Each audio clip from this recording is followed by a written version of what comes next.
Welcome to the Coach2Scale podcast, where we cut through the fluff and get real about sales, coaching, and leadership. Today's guest drops some serious truth bombs. Here's a few. You want the next job? Start doing it now. Show your team and your boss what you're made of. Another big one, don't bring a different person to work than you are at home. Authenticity wins every single time. And let's not forget, managing up is harder than managing your team. And if you're not mastering that, you're missing out. So if you're ready to level up, both in sales and leadership, stay tuned. This episode's going to hit hard. Oh yeah. Let us know you're out there. Hit the subscribe button on YouTube, comment, like, and repost on LinkedIn. We want to hear from you. Let's go. Welcome to Coach2Scale, how modern leaders build coaching cultures. I'm your host, Matt Benelli. Join me as we build a community of like-minded professionals who share the belief that effective coaching improves the performance of every team member. Our mission is to help leaders become better coaches. The Coach2Scale podcast is sponsored by Coachum, the world's first AI coaching execution platform that leverages evidence-based coaching to increase quota attainment. And with that, let's get started.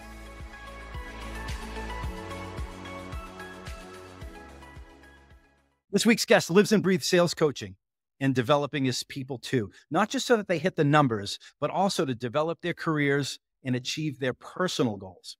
He's honed his craft at well-known companies like Cisco, Citrix, LogMeIn, and Go2. Steve Boss, welcome to Coach2Scale. Thank you for having me, Matt. I'm excited to do this. Steve, let's jump right in. You've been doing this for a while. What's a myth about coaching and developing salespeople that you believe is misguided or maybe even complete BS? Yeah, good one to start with. So I've been in sales leadership now for 20 plus years in multiple different roles and layers. There's two myths that I always speak to. One is one size fits all coaching, trying to put everyone in the same box, coach them the same way, use the same approaches. Just doesn't work. Everyone's different. They have different talents. They're more productive in certain parts of the sales process. They're at different points in their career and their tenure, and they have different personal and professional drivers. So one size fits all coaching is the biggest myth. Like each person needs something different, and you have to craft your coaching style around the individual that's on your team. So that would be number one. The second one, this is a tough one, right? Because as a leader, you want to be the guru, you want to be the go-to, but being that know all be all for your team just isn't scalable. It's not sustainable, in my opinion. You can't be the best seller on your team. You shouldn't be, frankly.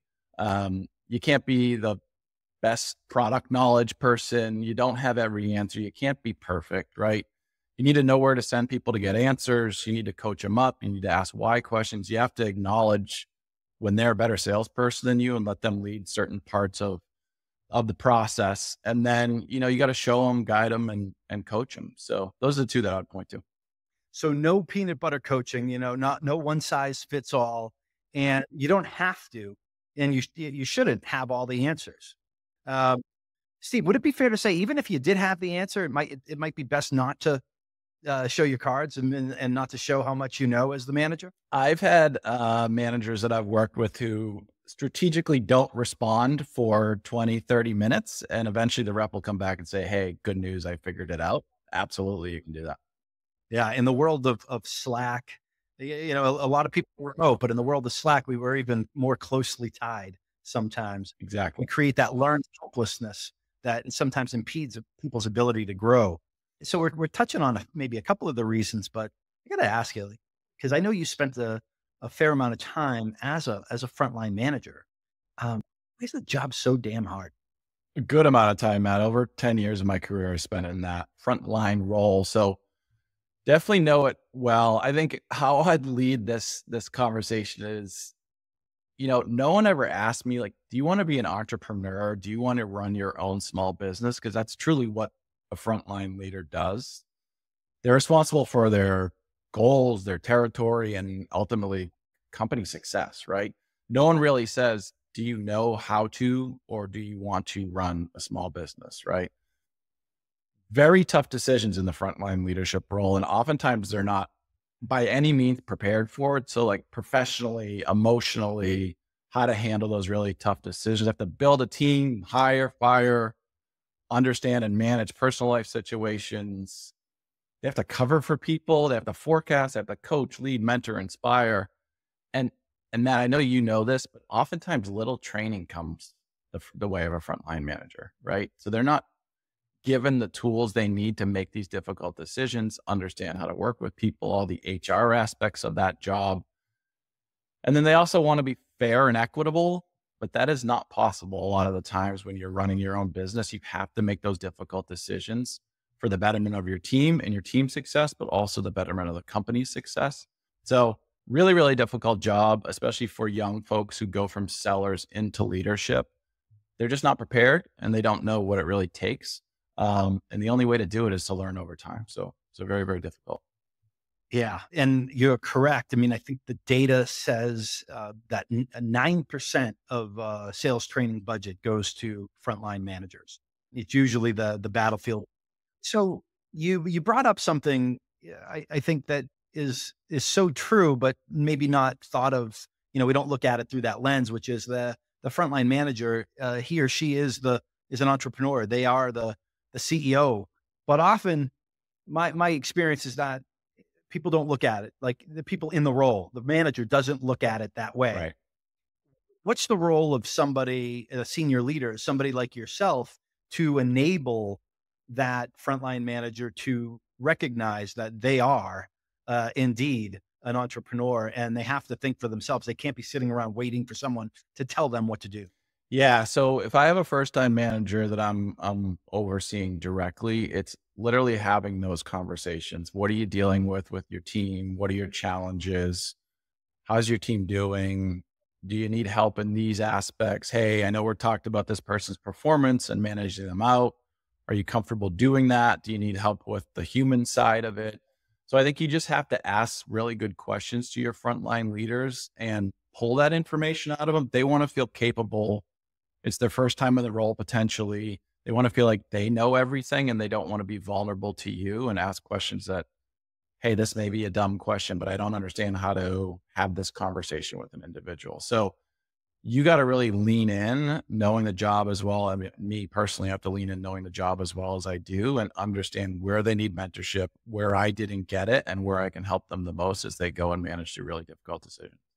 Yeah, I was talking to a young, someone who's brand new in their career. They were an SDR, and he was struggling. Felt like he was putting a lot of the work in, but he wasn't getting the results that he wanted. And I said, well, tell me about how you're working with your manager. And he said, my manager cares. He keeps asking me what I need from him. And he's like, the problem is, I don't know. I'm doing a bunch of stuff. And he was struggling to figure out how to ask for help. And I would imagine that, even the top rep gets put in a management position.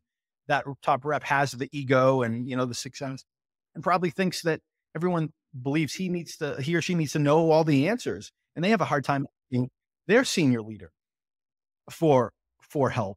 And maybe this goes into a topic you and I discussed a little bit before, which was managing up and down. Can you talk a little bit about the importance of managing up and down, and is one more than the other?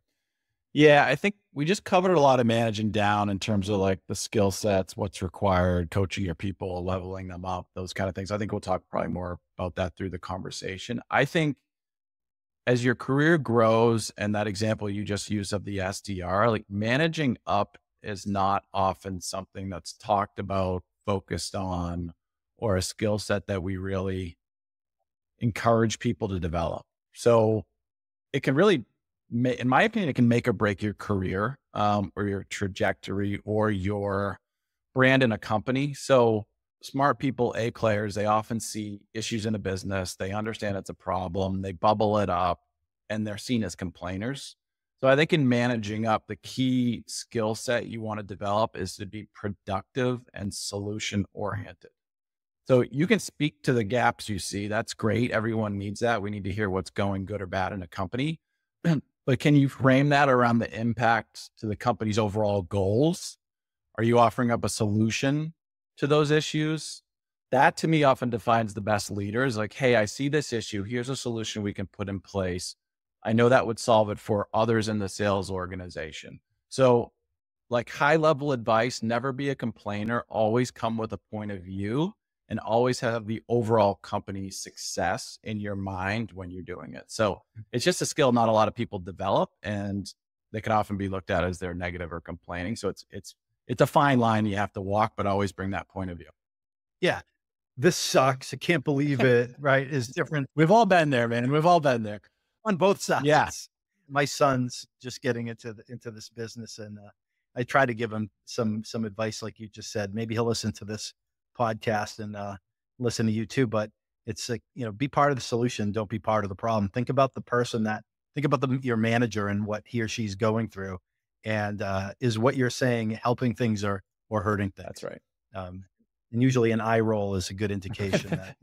So Steve, what's a painful lesson in this crazy business that, you experienced along the way that helped shape who you are as a leader? Not always an easy one to talk about, Matt, in terms of, being humble and understanding where you fell down in certain aspects of your career. The story I'll tell is I was a young seller. My first organization was doing really well, and a leadership role popped up. I was against another candidate. And I guess to define it, like overconfidence in this example was the enemy to my success. So I was a great seller. I thought I was a better seller than this individual was.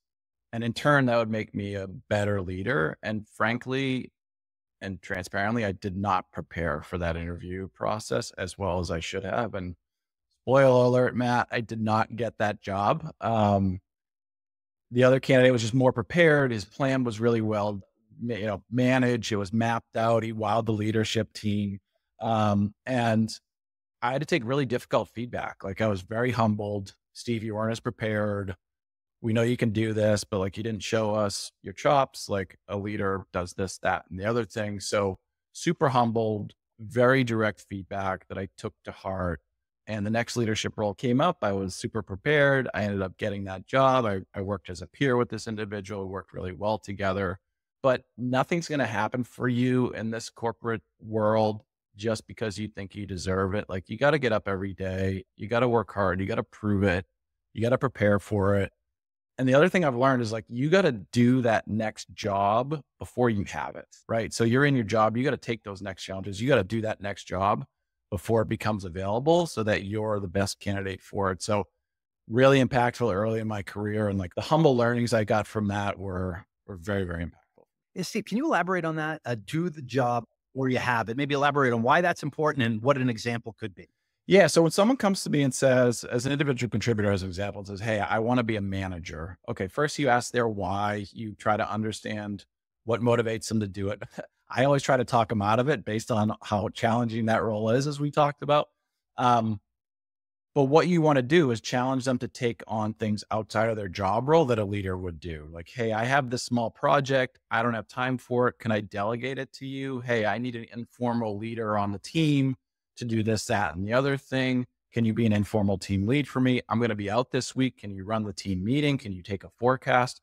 So those are parts of the job that you can do before you have it so that people can see and understand you're gaining that experience, you're capable, and you're getting a lot more eyeballs on you so that when that next role comes up, it's just, hey, has this person raised their hand? Because I think they're really capable. So just do the job before you have it. Thank you. That was a great example. And you get a couple of examples, but the way you gave it was the manager saying to the up and coming rep, the aspiring rep, hey, can you do this for me? Can you do that? Can you run this meeting? What is your thought on maybe a little bit more, being a little bit more proactive? What about the rep saying, Steve, I know you're going out of town. I'm really trying to learn what it's like to be a manager. Would it be okay if? What would I need to do to show you that I can run a team meeting when you're gone or drive a forecast?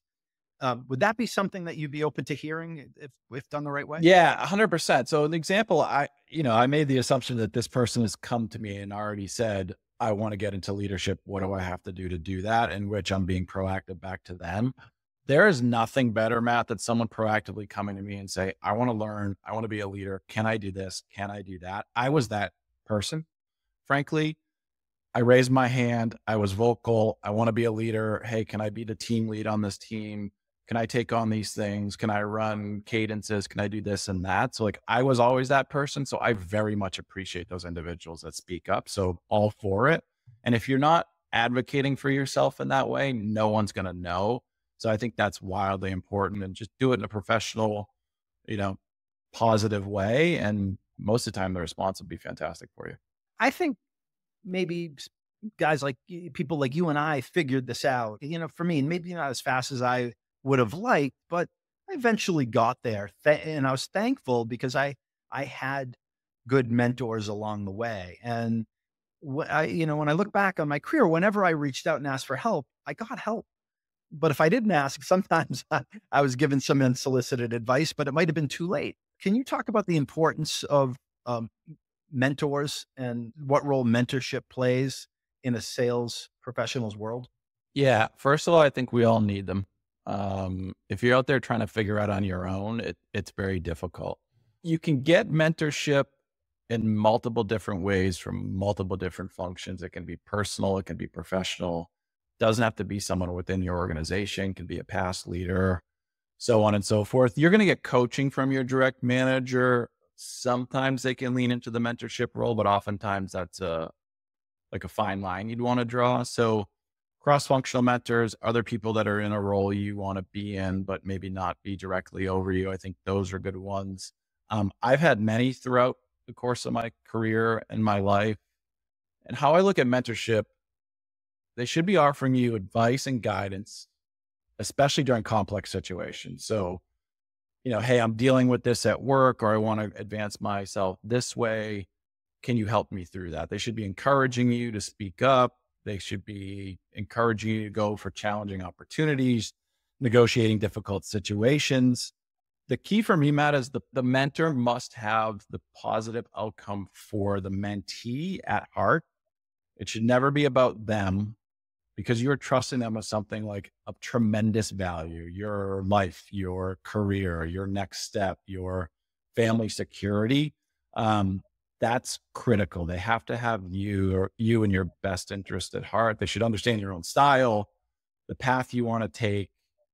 Super, super important. Those are the keys I look for in a mentor.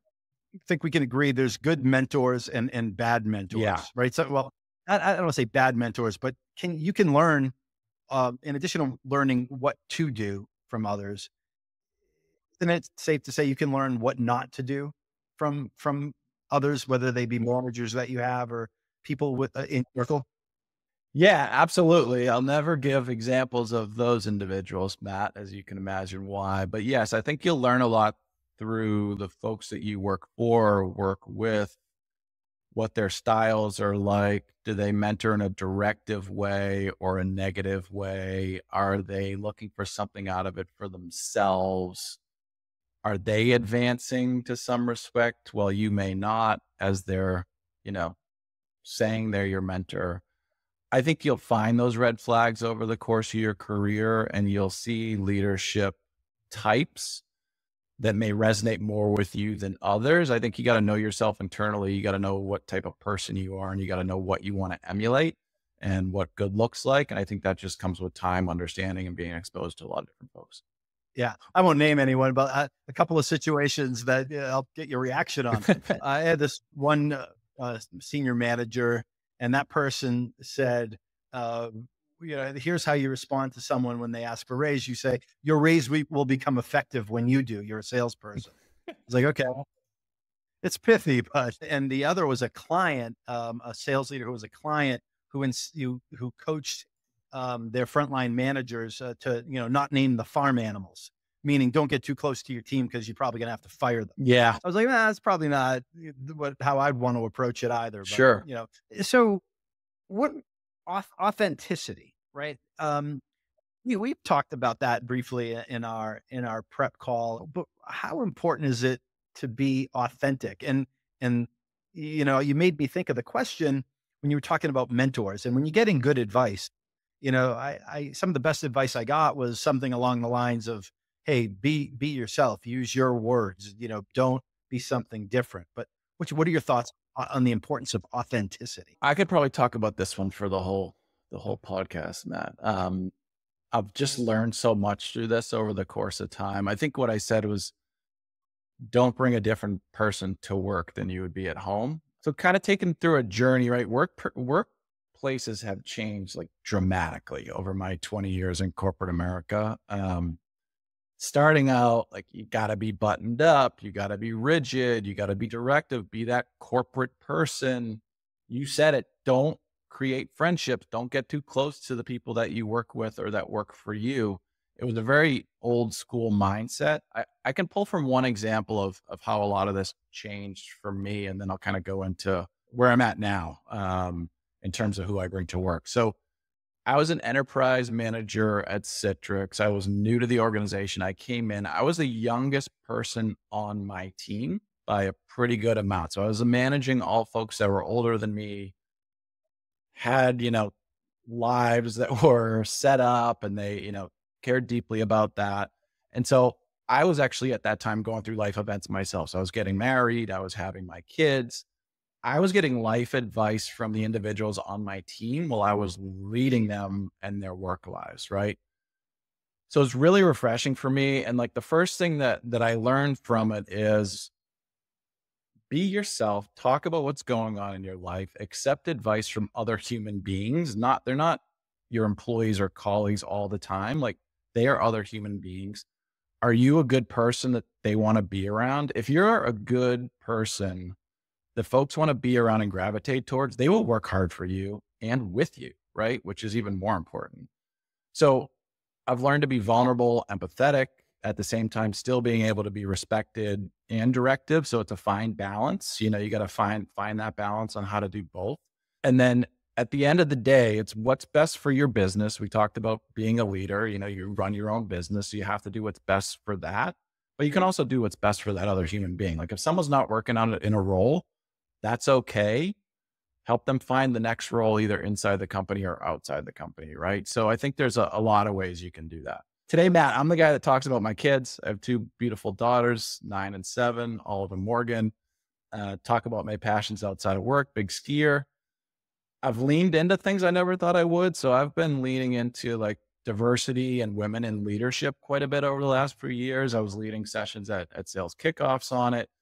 I have a mom, 2 sisters, 2 daughters, beautiful wife, and 13 female first cousins. So I was like, hey, what the hell? Why wouldn't I lean into this? I care. I care deeply about women and supporting them and lifting them up. So that's been a great one for me. That's kind of opened me up.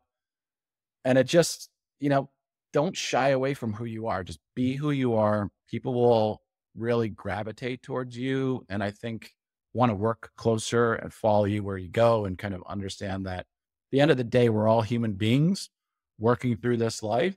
Work is very important, but like, can I sit down and have a great conversation with this individual when needed? So anyways, it's just changed a lot for me over the course of time, and I've grown up quite a bit. And I'm always thankful for that team that I led. A lot of us are still very close and we talk all the time, and it was really transformational for me. Those are some great examples of what it means to be vulnerable as a leader. So I think we're going to pivot a little bit where we've been talking about the human element side, the personal side of leadership here. So I'm going to, I guess, pivot hard for one question on technology. I know we all know that AI is a huge topic these days, and coming at it from every different angle.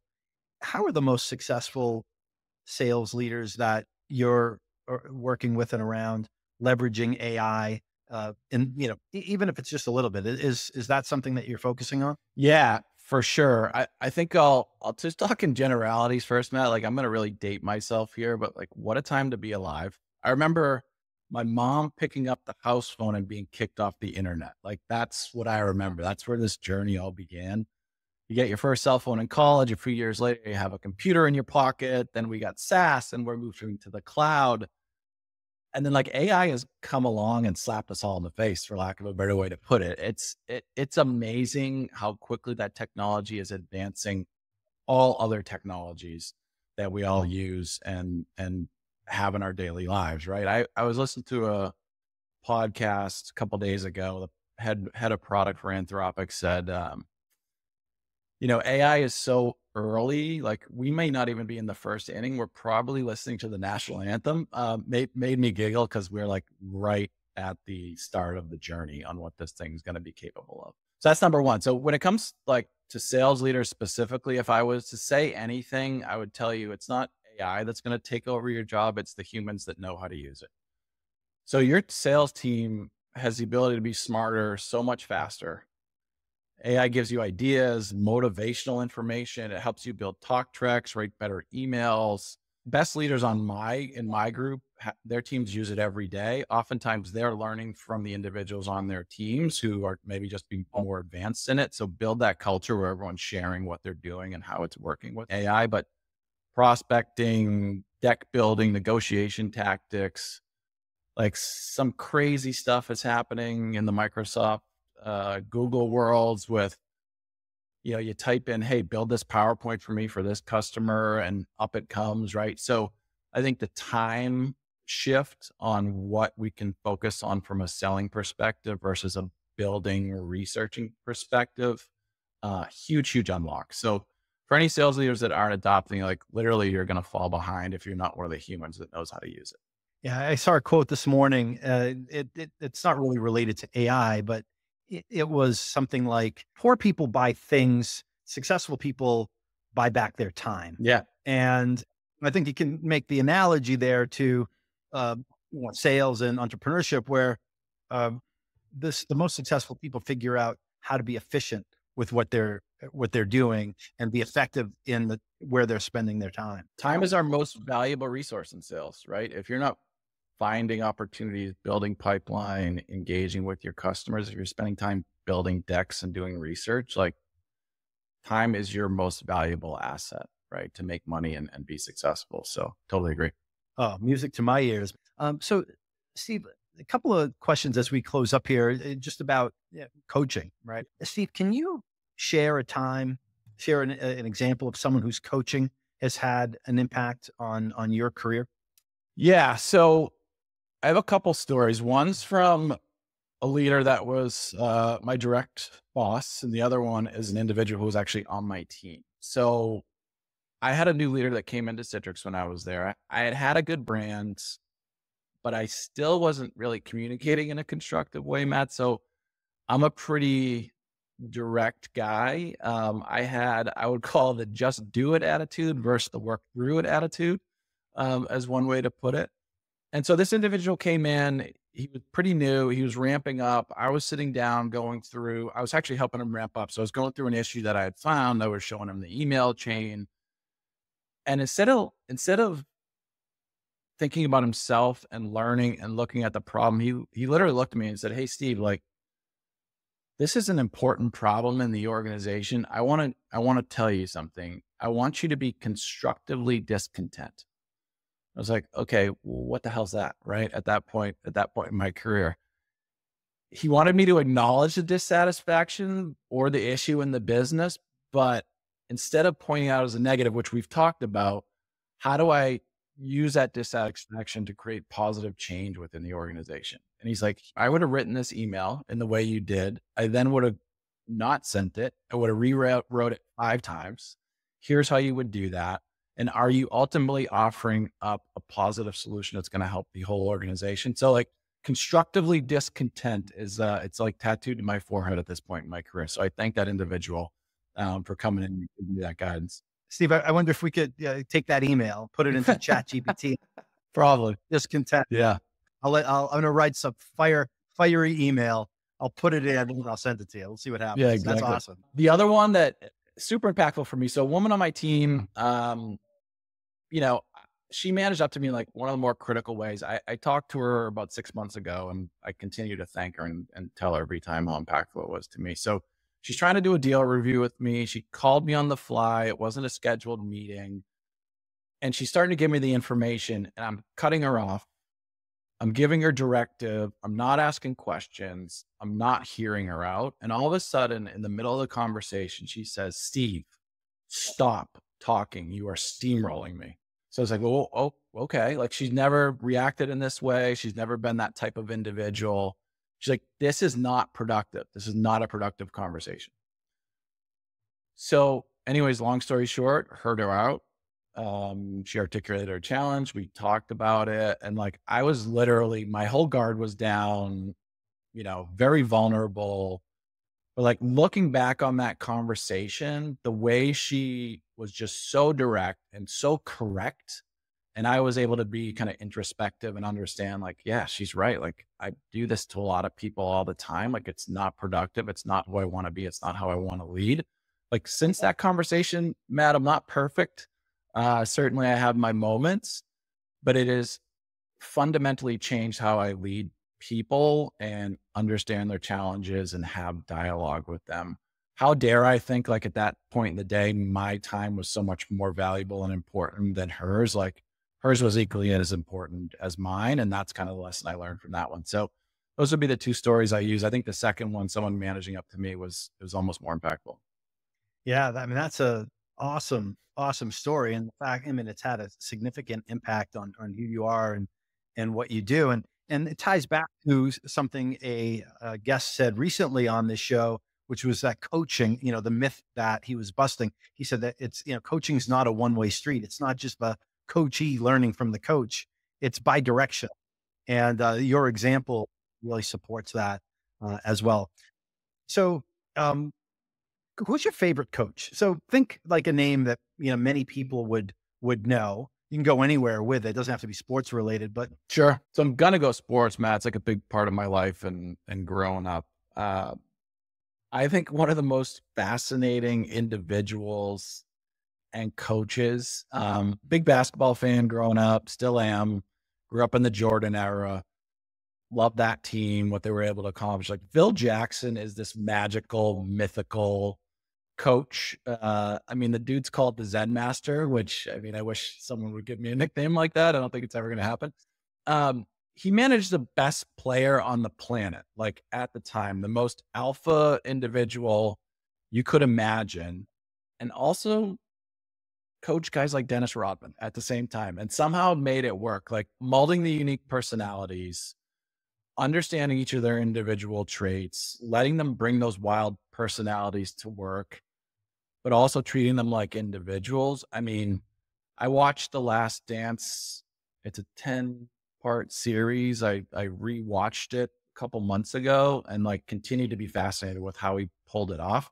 And I'm a Celtics fan, so I'm not going to talk about the amazing things he did with Kobe and Shaq and those two egos, but like just listening to him talk, listening to how he individualizes everybody across the team, just like really fascinating. He was able to figure that out. And obviously the championships and success has paid off for him.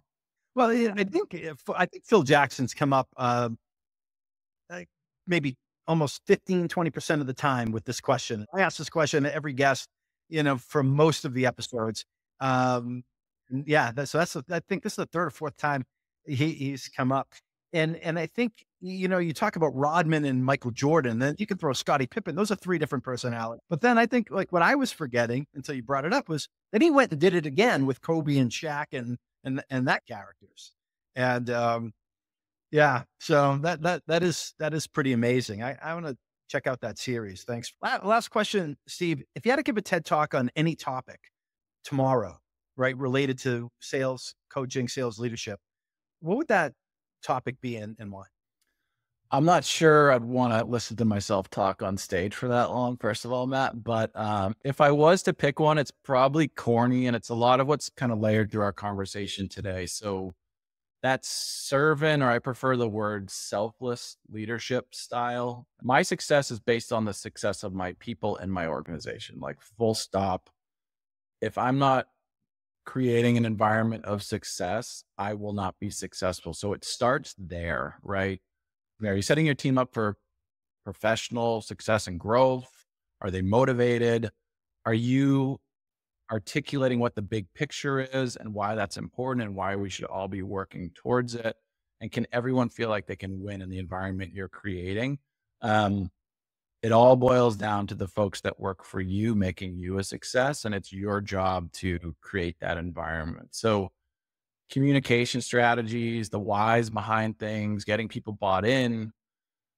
I see that style work, and especially in this day and age, people ask why. They want to understand why a decision was made, what the big picture goal is. You have to be really, really good at articulating that at any level in leadership.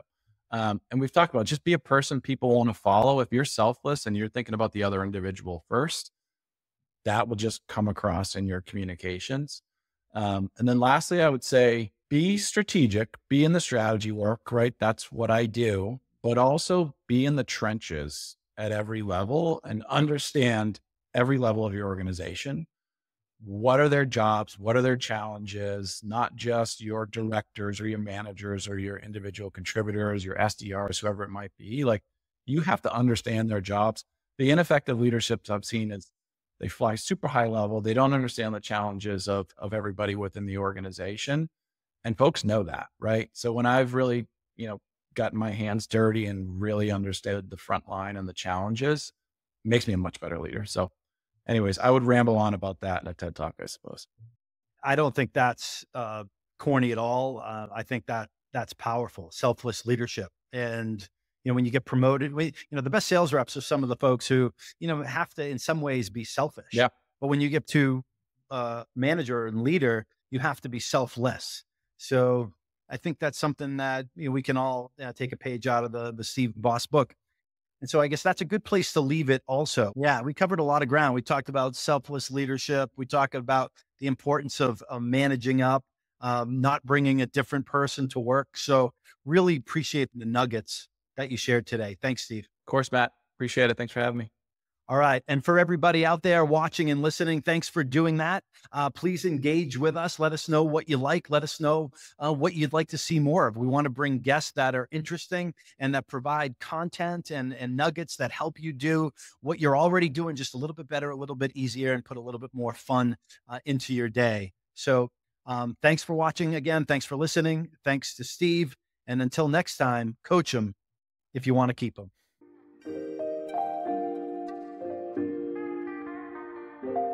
We hope you've enjoyed this episode of Coach2Scale, How Modern Leaders Build Coaching Cultures. For show notes and other episodes, visit us at coachem.io. That's COACHEM.io.